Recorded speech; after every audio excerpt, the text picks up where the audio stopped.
Alors bonjour Sébastien, vous allez peut-être nous présenter un petit peu toute l'équipe et puis vous allez nous raconter une histoire. On va vous laisser un bon moment pour nous raconter cette extraordinaire histoire qui est celle du quartier, celle d'une rencontre finalement entre un professionnel et des habitants. Je vous en prie.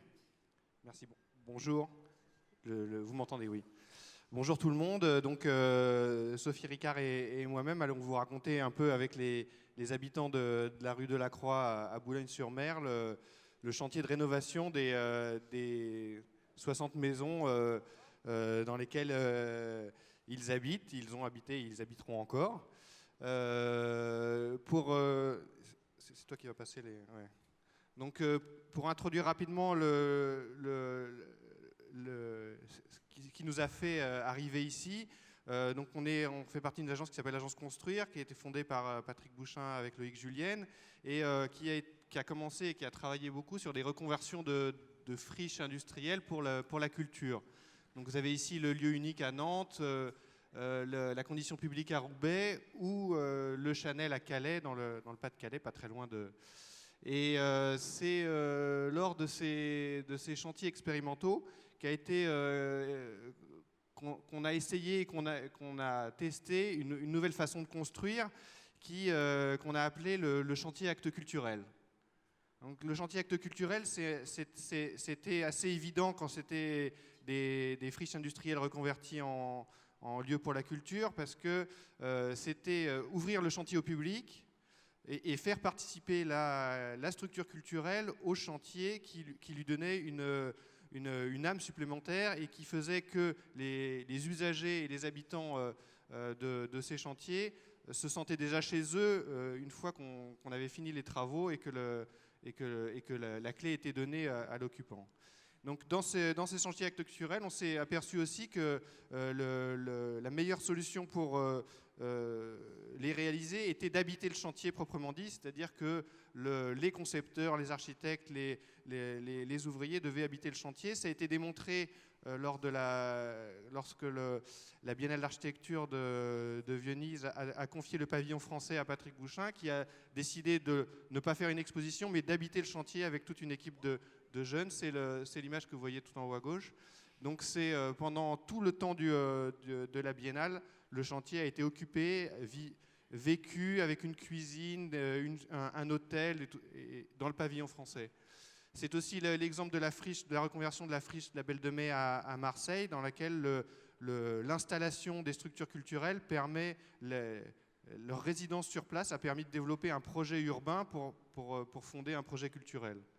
Pour chacun des projets qu'on a fait par la suite, on a donc installé une vraie cité de chantier, qui s'appelle sur les chantiers des bases vies, qui est normalement faite d'Algeco ou de petits équipements, et qui à chaque fois, depuis ce temps-là, a été faite, travaillée vraiment comme une maison de chantier dans laquelle les gens étaient reçus, on les recevait avec une cuisine, un bar, il y avait des conférences, c'était à la fois pour le ventre et pour l'esprit. Donc à partir de là, on avait expérimenté pour la culture et on s'est dit qu'il était temps de s'affronter au sujet le plus compliqué de la ville, qui est le logement et en particulier le logement social. On a donc développé un projet qu'on a appelé Construire ensemble le grand ensemble, qui a fait l'objet d'une publication chez Actes Sud et qui a permis dont l'objet était de tenter de remettre en question ou de poser la question de toute la production du logement, partant du montage des opérations à la conception, en passant par la construction et en s'interrogeant même de l'usage. Donc on a réalisé, ou on est en train de finir 3 opérations qui sont toutes les 3 pareilles et en même temps différentes, que peut-être même les habitants de la rue de la Croix ne connaissent pas tellement. Donc on a des maisons individuelles comme ça, logement social en Ardèche, à Beaumont dans les Châtaigneraies. On a des transformations, construction neuve et rénovation de maisons à Tourcoing dans le nord. Et on a l'histoire de la rue de la Croix à Boulogne-sur-Mer sur laquelle on va s'arrêter un peu plus et qu'on va vous raconter. Voilà, donc la rue de la Croix à Boulogne-sur-Mer, c'est un lieu étonnant, c'est un lieu que nous on a découvert, peut-être qu'on n'y serait pas allé sans ça, sans avoir été sollicité par Monsieur Cuvillier, le maire de Boulogne-sur-Mer, qui se trouvait confronté à une situation compliquée dans ce quartier, qui est donc un quartier en marge d'une zone d'habitation déjà difficile, qui est considérée comme difficile, le chemin vert, hein, c'est des cités de transition qui sont des fois montrées du doigt, qui sont stigmatisées, et qui a fait l'objet d'un tout un grand projet de rénovation et de renouvellement urbain mené par l'Office d'HLM Habitat du Littoral. Et en marge de ce grand quartier en rue que vous voyez, les grandes tours qui sont en train d'être transformées, rénovées, il y a ces petites rues qui sont les rues de la Croix et Molinet, qui sont des petites maisons construites dans les années 70, des petites maisons qui étaient faites pour qui s'appelle un quartier de transition, qui était fait provisoirement, qui était géré par le Centre d'action sociale, et qui ont été confiés à l'Office d'HLM Habitat Littoral, qui avait en charge la rénovation, et se trouvait devant un souci assez compliqué. Ça ne faisait pas partie du projet en rue, donc le fameux miracle des démolitions-reconstructions qui était financé n'était pas financé. Les habitants qui étaient depuis parfois 30-40 ans dans ces maisons n'avaient aucune intention d'être déménagés, déplacés dans un logement neuf pour être ramenés. Et donc, comment faire cette opération? Donc, c'est à ce moment... Peut-être c'est ça. Voilà. C'est une rue qu'on a découverte assez vite comme ayant une particularité qui a parfois quitté nos quartiers. C'est une rue qui, comme personne s'en est occupé, les habitants se l'ont appropriée. C'est-à-dire qu'elle avait déjà, elle était très marquée. Les gens se sont appropriés leur maison. C'est du logement social, hein, c'est du logement locatif. Il n'y a pas du tout de propriétaire. Et donc chacun avait déjà un petit peu mis sa patte à sa maison. Par contre, depuis 40 ans, les maisons n'avaient pas été rénovées. Et donc, les toitures fuyaient, les fenêtres fuyaient, les maisons commençaient à pourrir de l'intérieur, les papiers peints n'étaient pas refaits, tout un ensemble de défauts de ces maisons était flagrant. Quand on est arrivé, certaines maisons étaient vraiment inhabitables. Hein. C'était un désastreux, un désastre, tu me dis. Donc on a proposé une méthode un peu d'intervention qui était un peu trouver autre chose que la table rase de la démolition-reconstruction, qui fait finalement, qui crée autant de difficultés qu'elle résout de problèmes et qui coûte finalement très très cher. Et donc c'était de proposer un projet dans lequel on ferait le projet de rénovation avec les habitants. Les habitants restent en place et on les ferait au maximum participer à ce projet de rénovation. Donc, comment faire ? On a amené l'idée qu'il fallait habiter la rue, avec l'expérience qu'on avait eue avant sur les autres chantiers. Habiter la rue, mais là, c'était tellement le sujet était tellement grave qu'il fallait habiter la rue pour de vrai. Il fallait vraiment s'y installer. Donc, c'est là qu'est arrivée Sophie Ricard, qui s'est portée volontaire avec passion, et heureusement qu'elle s'est portée volontaire pour ça, pour venir s'installer dans un studio qui était vacant et venir devenir une voisine de la rue. Et c'est en devenant une voisine de la rue qu'elle allait pouvoir travailler au plus juste et chercher au plus juste la réponse à la rénovation avec un budget très limité, et de trouver au cas par cas les projets individuels qui pourraient répondre et sauver ces maisons.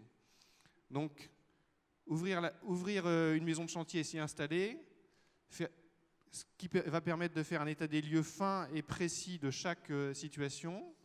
Après, très très vite, commencer par entamer les travaux de sauvegarde, c'est-à-dire commencer par rénover les enveloppes des maisons, isoler par l'extérieur les maisons, changer toutes les fenêtres, refaire les toitures. Donc ça, c'était un premier chantier qu'on a lancé presque immédiatement, dès que l'opération a commencé, pendant que Sophie s'installait et rencontrait les personnes. Et faire un projet d'intérieur foyer. Pendant ce temps, Sophie réaliserait un projet d'intérieur foyer par foyer, des projets individualisés dans lesquels les habitants avaient leur mot à dire.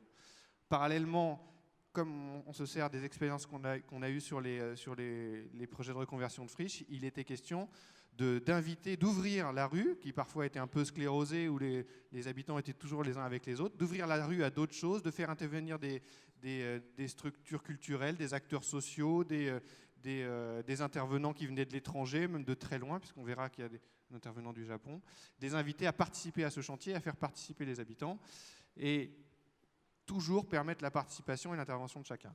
Là, je vais laisser la parole à Sophie, qui va vous raconter un peu les différentes étapes. On vous montrera 2 petits extraits de films aussi pour essayer de vous faire sentir l'ambiance, et puis... voilà, je vous remercie. Stéphane, j'avais une question, parce que vous me le disiez tout à l'heure, c'est la façon dont aussi vous, c'est pas neutre, vous concevez votre travail. Vous me disiez tout à l'heure, finalement, nous ne pouvons pas concevoir notre travail sans être sur place avec les habitants. Je vous disais tout à l'heure, mais c'est pas ça le boulot d'un architecte urbaniste. Bah là, on s'est rendu compte que moi, je ne vois pas comment quelconque architecte aurait pu rénover ce quartier sans y rester, peut-être pas y habiter vraiment comme l'a fait Sophie. Mais là, cette expérience qui est la première fois qu'on menait à ce point-là, à ce stade-là, a été pour nous démonstrative. Je pense aussi, le directeur de l'Office d'HLM Habitat Littoral qui doit être dans la salle pourrait en témoigner. C'est une expérience qui a été instructive, qui a appris énormément à tout le monde, même au service de l'Office d'HLM. Et on s'est rendu compte que habiter l'endroit, habiter le lieu que l'on construit, apportait d'immenses compétences pour le réaliser. Sophie, donc vous vous êtes installée dans cette rue alors? Exactement. Alors, donc pour s'y installer, il a déjà fallu se faire accepter. Donc je vais aussi prendre à partie un peu tout le monde, là, tous les habitants qui sont avec moi, heureusement, pour parler un petit peu de mon intégration dans la rue. Donc voilà. Donc au début, on est arrivé dans cette petite rue. Il y avait 7 petites maisons vacantes, dont une qui était un studio, inoccupé depuis 5-6 ans, et qu'il fallait remettre en état bien évidemment pour y habiter. Donc la première chose qu'on a faite, c'est qu'on s'est retroussé les manches et qu'on a refait le jardin qui était attenant à cette petite maison. Voilà, donc on a ouvert cette maison sur la rue, on refaisait le jardin un peu tous les jours avec une paysagiste qui s'appelle Kanae Otani, qui était venue en résidence pendant 2 mois pour m'aider à faire ce jardin. Et là, on s'est rendu compte que tous les enfants, en plus on est arrivé pendant les vacances de Pâques, donc c'était parfait, qu'il y avait beaucoup d'enfants dans cette rue et qu'ils avaient tous envie de venir et de nous aider, et puis surtout de savoir qui on était, parce que c'était un peu étrange qu'il y ait une japonaise qui vienne dans cette rue, une fille qui ne connaissait pas, moi-même, et en plus une architecte. Alors une architecte, qu'est-ce que c'est au début? Voilà, on ne sait pas trop. Et puis pourquoi elle viendrait habiter avec nous, cette fille-là? Donc voilà, on a refait ce jardin-là, et donc ça a été vraiment le moment un peu clé où j'ai pu rencontrer tous les enfants, et c'est avec les enfants, par le biais des enfants, qu'après j'ai pu rencontrer les plus grands, les ados, et puis après les adultes, enfin les mamans même, et après les adultes et les parents dans cette rue. Donc Olivia se souvient peut-être qu'elle était une des premières à participer à ce jardin-là, et comme on n'avait pas beaucoup de sous pour ça, on s'est débrouillé en faisant de la récupération sur les chantiers d'à côté. Donc la maison de Sophie, voilà, on a tout de suite peint la petite maison que j'allais occuper de façon un peu criarde pour faire un signe un petit peu. Ils sont tous morts de rire.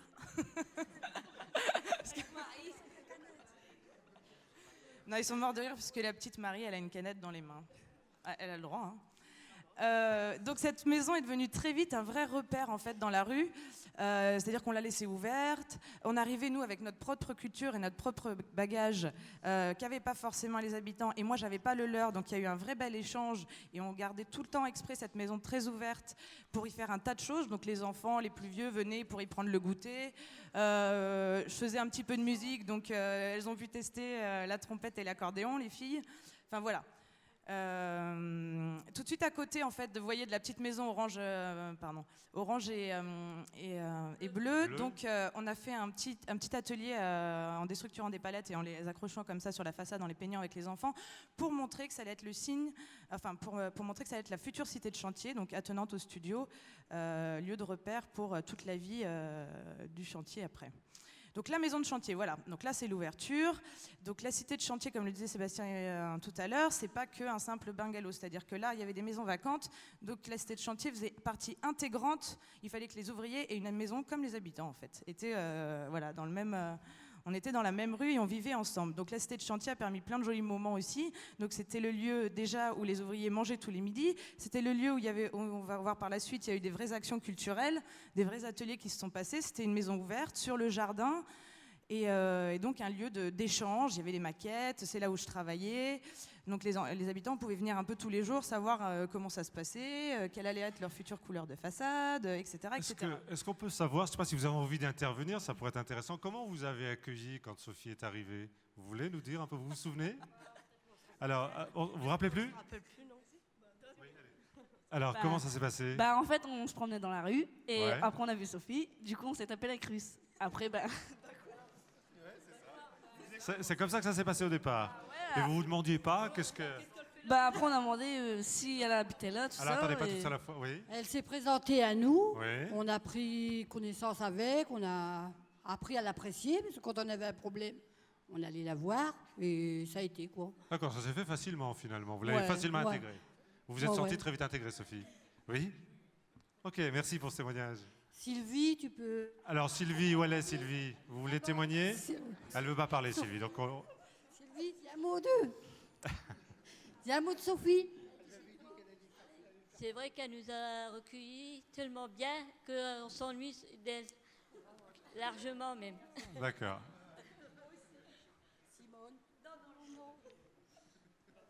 Alors attendez, on va vous redonner un micro, voilà.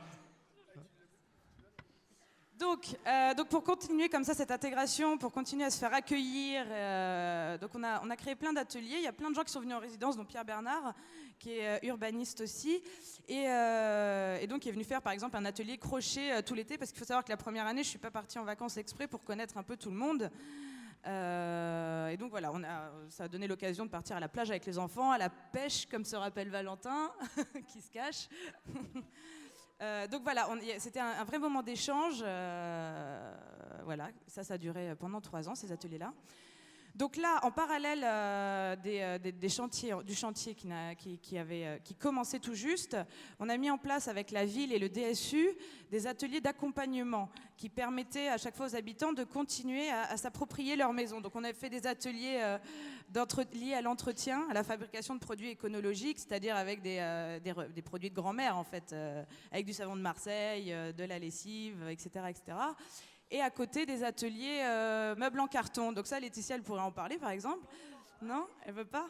Sur D'accord. les meubles en carton, vous voulez pas nous dire deux mots? Ou alors, lors de ces ateliers, justement, ils étaient là pour fabriquer des meubles en carton pour faire leurs nouveaux intérieurs. Elle veut pas. Ok. Alors ça fait partie des accompagnements. Donc ça, c'est un partenariat avec la Fondation de France et l'équipe d'Art Connexion qui ont permis aux habitants de faire un petit voyage en Angleterre. Donc le thème, c'était voir d'en face, parce qu'évidemment, on voit ces fameuses côtes anglaises qui sont à 35 km des côtes de Boulogne. Mais les habitants, pour la plupart, n'avaient jamais pu avoir l'occasion d'y aller. Donc on a passé une journée comme ça, tous ensemble, à voir ce qui se passait en face dans le petit village de Folkestone.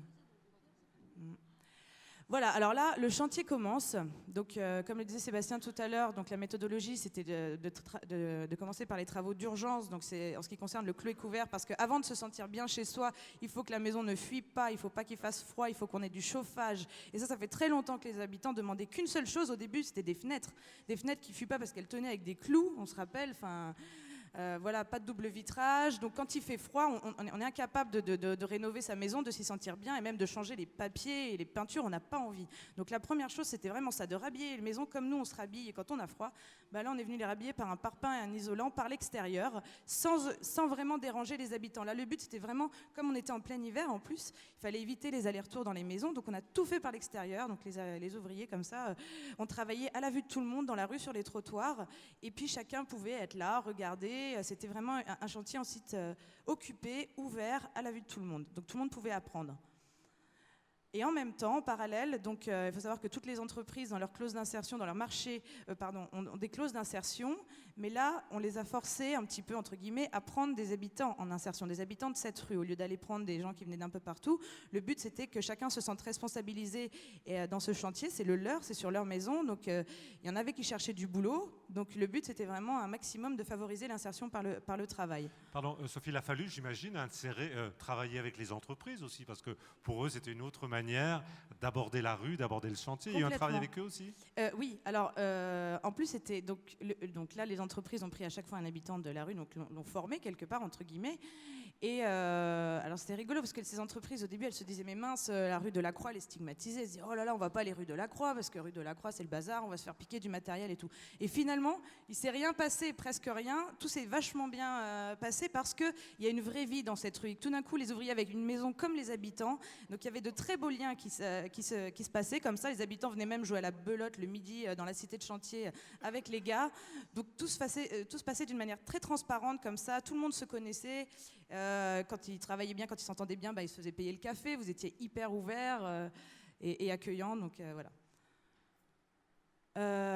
Donc en parallèle de ce premier chantier du clos et couvert, on terminait justement ce qu'on appelle les diagnostics intérieurs. Donc là, au lieu de faire comme un architecte classique et traditionnel des espèces de fiches méthodologiques avec des fiches, des tableaux techniques en mettant une croix à l'endroit où ça fuit, à l'endroit où il faut changer les prises, etc., etc. Non, là, pour les travaux d'intérieur, on a fait autre chose. C'est-à-dire qu'on a travaillé sur vraiment la vie de la famille, c'est-à-dire depuis quand les habitants habitent dans leur maison, avec qui ils y habitent, s'ils ont encore des enfants dans cette maison, comment ils y vivent, c'est-à-dire est-ce qu'ils mangent dans la cuisine ensemble, est-ce qu'ils ont une salle à manger, combien de chambres, comment ils se chauffent, qu'est-ce qu'ils préfèrent, parce qu'il y en a qui se chauffent par exemple. Alors il faut savoir qu'il n'y avait pas le gaz de ville dans cette rue, que tout le monde voulait continuer à avoir un poêle bois charbon, et pour certains il y avait un feu à pétrole, donc ce qui est très mauvais pour la santé. Donc on a mis à chaque fois des poêles multicombustibles parce que c'était ce qu'ils préféraient tous. Parce que c'est ce qui coûte aussi le moins cher par rapport au gaz et à l'électricité. Donc voilà, c'était essayer de travailler un petit peu sur qu'est-ce qui rend confortable la maison. Donc on a écrit un petit peu, chaque habitant avait une petite fiche, un petit livret qui décrivait son histoire et depuis combien de temps il vivait dans cette maison. Et avec une espèce de série de petites fiches derrière à la manière d'un roman photo où les habitants me montraient à chaque fois dans leur maison ce qui allait pas, ce qui fuyait, ce qu'ils voulaient changer, quel papier peint ils voulaient changer, comment ils voulaient peindre leur nouvelle cuisine, etc., etc. Et tous ces petits livrets-là, par famille, avec le nom des habitants, toutes les entreprises ont répondu à l'appel d'offres en fait, sur ces dossiers-là. Donc chaque entreprise connaissait le nom des habitants, la petite histoire qui allait avec, etc., etc. Donc ils n'arrivaient pas en terre inconnue, et ça je pense que c'est très important pour favoriser justement la bonne marche de ce chantier et l'intégration de tout le monde. Choisir sa façade. Donc ça, on commence à arriver vraiment dans les ateliers d'appropriation des maisons. Donc c'est-à-dire que comme ces habitants ont été abandonnés pendant à peu près 35 ans, il faut dire ce qui était, quand c'était le CTAS à la base qui avait les maisons, ils n'ont pas fait de travaux de rénovation. Donc Habitat du Littoral a racheté exprès après, dans le but de rénover, mais à l'époque, voilà, vous étiez tout seul, donc vous vous êtes débrouillé tout seul.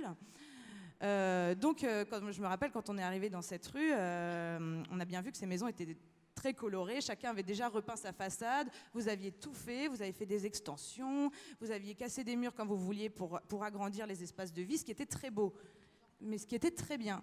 Voilà, exactement. Tu veux parler ? À la base, on a ouvert parce que c'était un FE5 et il y avait une chambre en bas. Mais moi, quand j'ai rentré dedans, si on couchait un enfant ou nous, il faisait trop froid, la chaleur passait pas. Donc on a ouvert pour que puisse plus chauffer, quoi. Parce que sinon, on pouvait pas dormir en bas dans cette chambre-là. C'était trop froid.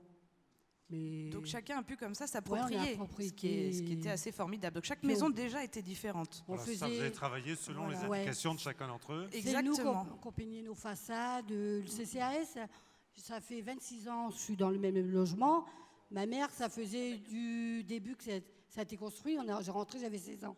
Le CCAS nous a peint les maisons une seule fois en combien d'années. Après, c'était les gens qui faisaient par soi-même. Vous faisiez le boulot vous-même, finalement. Que c'est nous qui avons attribué le travail.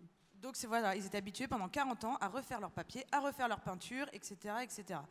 Donc, ce qu'on ne retrouve pas dans le logement social aujourd'hui, où c'est vrai qu'on arrive dans un logement blanc, et même si on a passé 40 ans de notre vie, on doit le rendre blanc. Ben non, là, il est approprié. Toutes ces maisons étaient différentes, donc on a travaillé vraiment juste pour continuer justement dans cette voie de l'appropriation qui était fabuleuse. Donc, on a invité Anne-Sophie Le Carpentier, qui est une architecte d'intérieur et coloriste, à venir en résidence pendant 2 semaines pour faire un vrai travail avec les habitants sur la couleur. Donc là, ils ont pu choisir la couleur de leur tôle ondulée recouvrant les belles voisines et de leur future façade.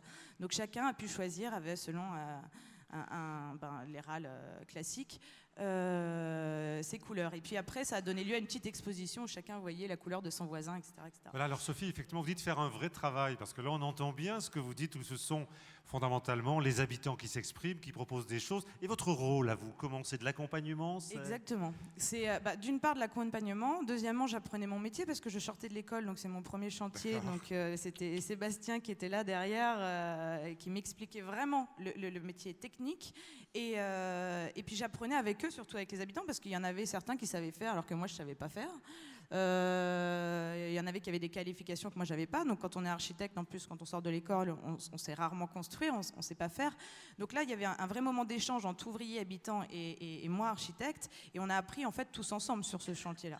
C'était ça qui était assez important. Donc là, on voit un autre atelier sur la couleur. Donc pour l'occasion, pour la venue du Pompidou Mobile à Boulogne-sur-Mer, donc on a travaillé avec une artiste qui était en résidence, Flavie Cournil.